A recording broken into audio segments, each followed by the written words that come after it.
My name is Emma and I'm 32. The band had just switched from the swelling strings of the keynote to something you could breathe in. Glasses chimed. An investor laughed too loudly. The chandeliers pressed meek halos onto everyone's hair. I could still taste the sawdust from the final sanding on my thumb. The way wood dust hangs on the air when a moment tries to convince you it's perfect. And then my father smiled. He stood center stage in the foyer of the hotel I had spent 6 months restoring by hand. To the legacy of heritage joinery, James announced, beaming at the crowd. And to the visionary who made this happen, my son Nathan. The applause was instant and polite. Nathan stepped up, collecting the Restoration of the Year award with a hand that had never held a chisel. I stood in the wings holding his champagne flute, my nails still dark with walnut stain.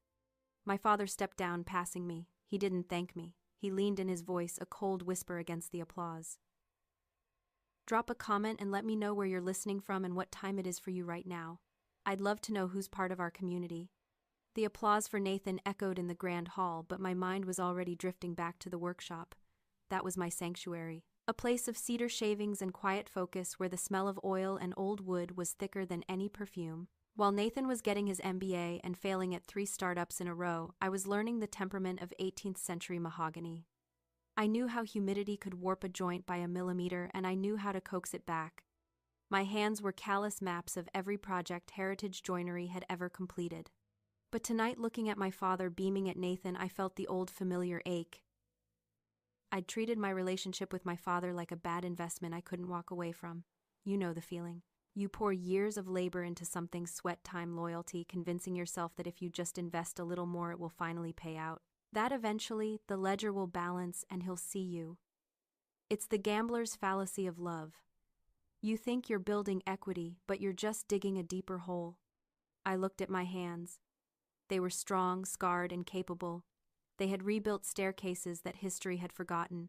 They had restored paneling that had seen empires fall, and yet in my father's eyes they were just tools. Useful but silent. Nathan was laughing now, accepting a handshake from a major investor. He didn't know the first thing about the wood he was standing on. He probably couldn't tell the difference between oak and veneer, but he had the suit. He had the smile, and apparently that was enough. I realized then that my dedication hadn't earned me a partnership. It had only earned me a permanent spot in the shadows. I was the engine room, unseen and greasy, keeping the luxury liner afloat so the captain could wave from the deck. And the worst part, I had let it happen. I had clocked in early and stayed late thinking my work would speak for itself. But in a world built on image, silence isn't dignity. It's invisibility. My father turned back to the crowd, raising his glass again. To family, he said. The word tasted like ash in my mouth. I took a sip of the champagne I was still holding for my brother, and for the first time in 32 years, I didn't taste the promise of the future. I tasted the bitterness of a debt that would never be repaid. The investment had failed, and it was time to stop throwing good money after bad. I set the glass down on a passing tray and walked out of the gala, the sound of my own heels clicking on the marble floor, the only applause I needed. I didn't know it yet, but I had just taken the first step out of the workshop and into the war. The morning after the gala, the workshop smelled of cold coffee and impending change. James called a strategy meeting at 10 a.m. sharp. I walked in, expecting a post-mortem on the hotel project, maybe a discussion about the next contract. Instead, I found Nathan sitting at the head of the table wearing a suit that cost more than my first car. James stood by the whiteboard, a marker in his hand. Heritage joinery is evolving, he announced, not meeting my eyes. We need to modernize. We need vision. That's why, effective immediately, I'm stepping back. Nathan is taking over as CEO. The room went silent. I looked at Nathan. He was smirking already, tapping away on his phone. Thanks, Dad, he said, barely looking up. We're going to streamline everything. Cut the dead weight. Focus on volume. Volume. In restoration, volume means shortcuts. It means using pine instead of mahogany. It means chemical strippers instead of hand sanding. It means ruining history for a quick buck. And Emma James continued, finally turning to me. You'll report to Nathan. He'll handle the big picture. You just keep doing what you do in the back. I felt a cold knot tighten in my stomach. Report to him, I asked, my voice steady. Dad, I run the operations. I manage the crews. I hold the certifications. Nathan doesn't know a dovetail from a dado joint. James sighed, the sound heavy with performative patience. See, this is why you're not ready, Emma. You're too emotional. You get bogged down in the details. You lack executive presence. Executive presence. Code for being a woman in work boots. Code for actually knowing how the work gets done, instead of just talking about it. I looked at my father, really looked at him. And suddenly, the pieces clicked into place. The glass cliff. He knew the company was in trouble. I'd seen the invoices piling up, the suppliers calling about late payments. He wasn't handing Nathan a kingdom. He was handing him a grenade. He was setting the golden child up to fail, knowing I would be there to catch the pieces, fix the mess, and save them both. I was the safety net he didn't have to pay for. I want equity, I said. If I'm staying, I want a partnership, a contract, 30%. Nathan laughed. A short, sharp bark. James shook his head, looking disappointed. Always about money with you, isn't it? Fine. We'll give you a seniority raise. $3. The price of a cheap coffee. The valuation of my life's work. Take it or leave it, Nathan said, leaning back in the leather chair that was now his. Honestly, we could hire 2 apprentices for what we pay you. I looked at them both. The father who used me, the brother who dismissed me, and I realized the cage door was open. They thought they were locking me in, but they had just handed me the key. Okay, I said. I'll think about it. I walked out of the meeting, went to my car, and drove to the far end of the parking lot. I stared at the workshop I had built from the ground up. I didn't cry. I didn't scream. I just did the math. $3 an hour. That was the severance package for my loyalty. And it was an offer I was going to decline. I didn't go back to the office to argue. I didn't go back to negotiate. I went back to type. My resignation letter wasn't a manifesto. It wasn't a list of grievances or a plea for understanding. It was 3 sentences. 2 weeks' notice. An offer to transition current files. A signature. It was cold, professional, and final. I walked into James's office and placed the paper on his desk right on top of the blueprints he was pretending to review. He glanced at it, read it, and then chuckled. It was a dry, dismissive sound that scraped against my nerves. Is this a tantrum, Emma? He asked, tossing the paper back at me. Because honestly, I don't have time for the drama. You want me to chase you? Fine. I'm chasing you. Now get back to work. It's not a tantrum, I said, my voice flat. It's a notice. I'm leaving on the 15th.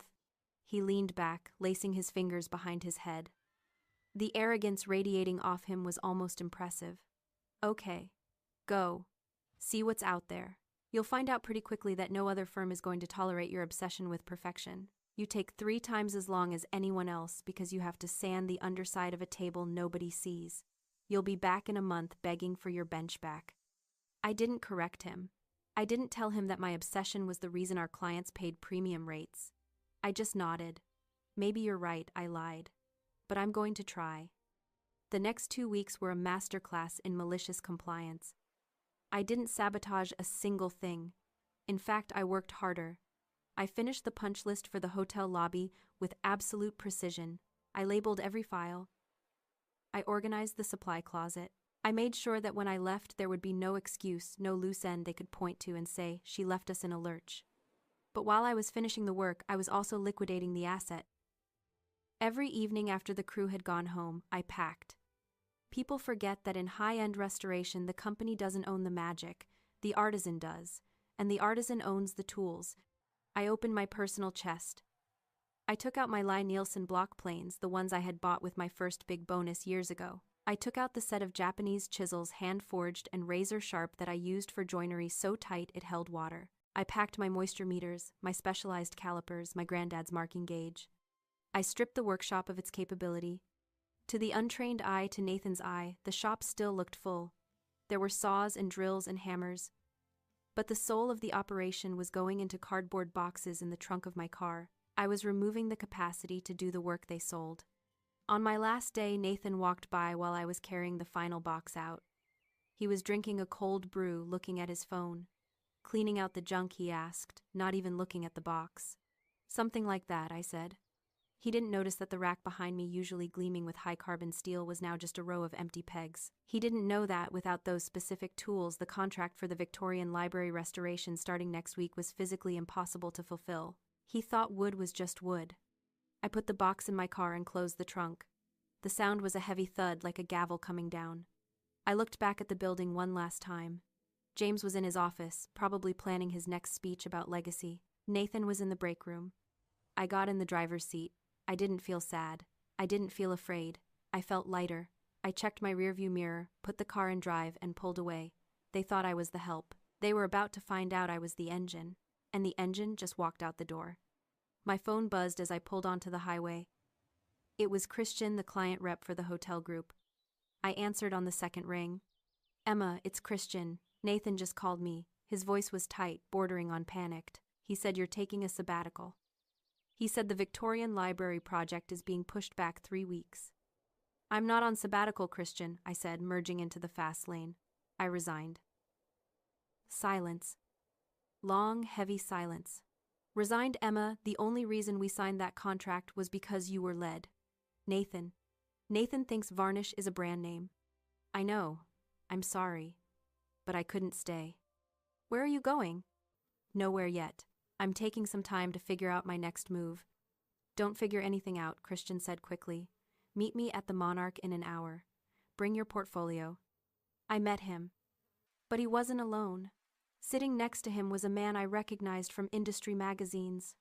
Robert, the CEO of Global Heritage, a firm that restored castles in Europe and monuments in D.C.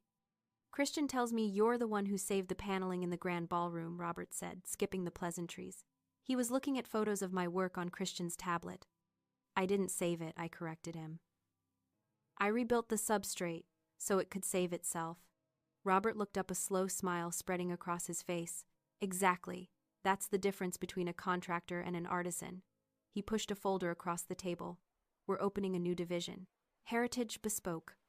High-end historical restoration. We need a partner, not an employee, a partner. 40% equity, full creative control." I looked at the contract. The salary was triple what James paid me. The benefits were comprehensive. But it was the title that made my breath hitch. Chief Restoration Officer and Managing Partner. "Why?" I asked. "Because we know who did the work," Robert said simply. "We've been tracking James's firm for years. Every time a project came in under budget and over quality, your name was on the sign-off. Every time there was a disaster, it was Nathan's. We don't want the brand, Emma. We want the hands." I signed the contract on the hood of my truck in the parking lot. The metal was warm under my palm. For the first time in my life, I wasn't asking for a seat at the table. I was building my own. Meanwhile, back at Heritage Joinery, the collapse had already begun. My phone started blowing up 3 days later. It started with texts from the crew. "Nathan ordered the wrong stripper. It ate through the veneer on the bar. Client is screaming. Where is the MSDS for the solvents? We can't find the moisture meters. Did you take them?" I didn't answer. I sat in my new office, a space with natural light, ergonomic chairs, and a team of apprentices who looked at me with respect, not dismissal.